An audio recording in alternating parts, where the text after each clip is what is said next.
Start your day great, start your day with a coach. I am your certified high performance coach, Sean Butner, today with the question for, getting tripped up.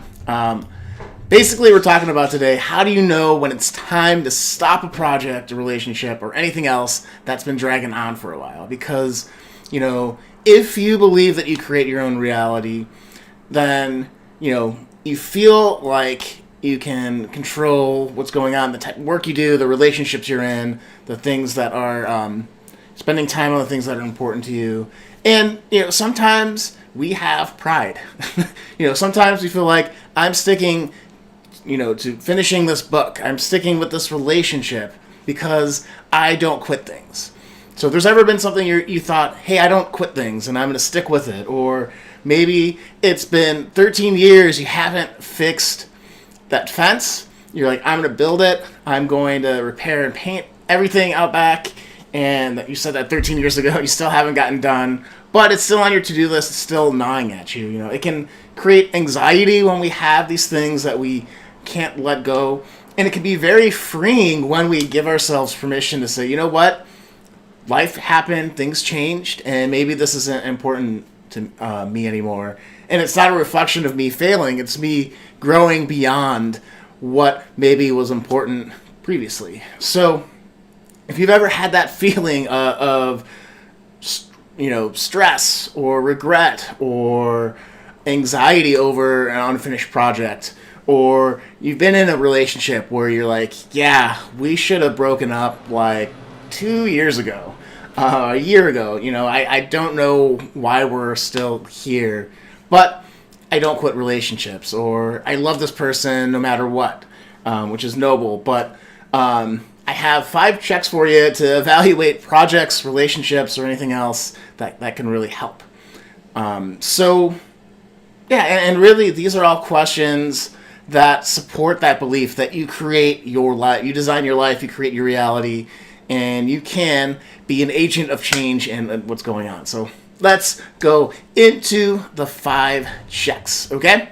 The first check I like to call the Marie Kondo check, which is simply if, in my life, I once had an ebook that took me like 5 years to write, and I started a business and was doing it as something to support that. That business failed. I switched jobs, but I was going to finish this dang thing anyways. And so, first question in this particular case is, does this bring me joy? Or is it making me miserable?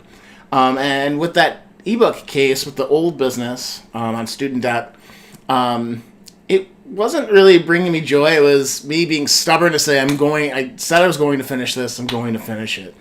And along the way, it took away focus and energy from my other business, the coaching business that I had started. It was taking away time and energy from my day job as a software engineer.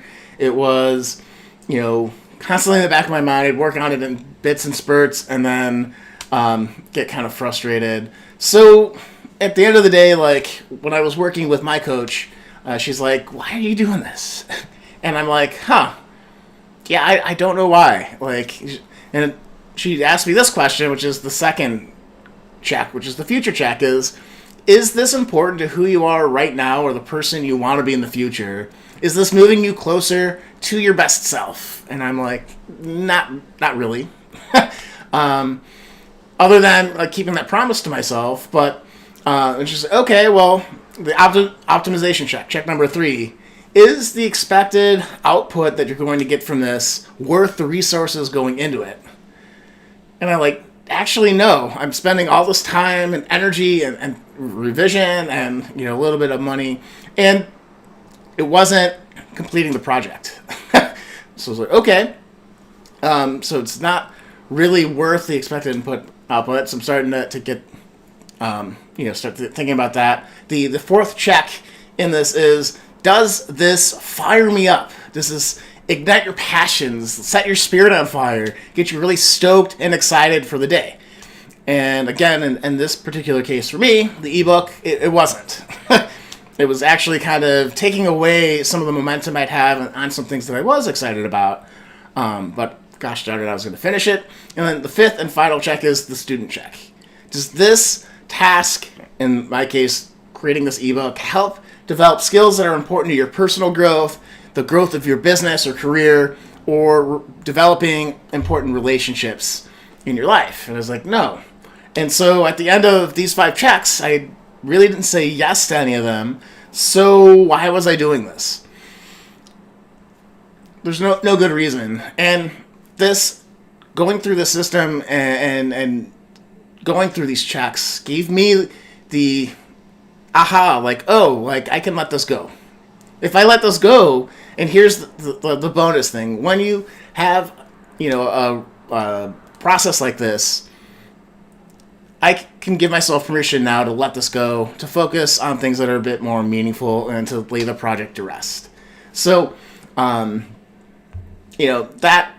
changed everything. The sense of relief when I finally was journaling was like, I'm letting this go. It's not perfect.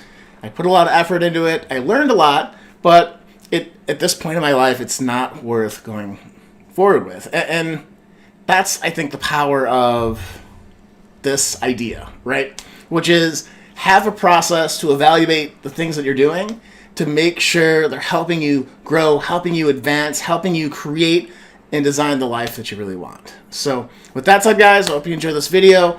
Please do the social media, share, ask any questions you have below. I'd love to hear from you. And I'll see you guys tomorrow at the same time. This is Sean Butner saying, go with more joy, personal growth, and impact your communities. I'll see you guys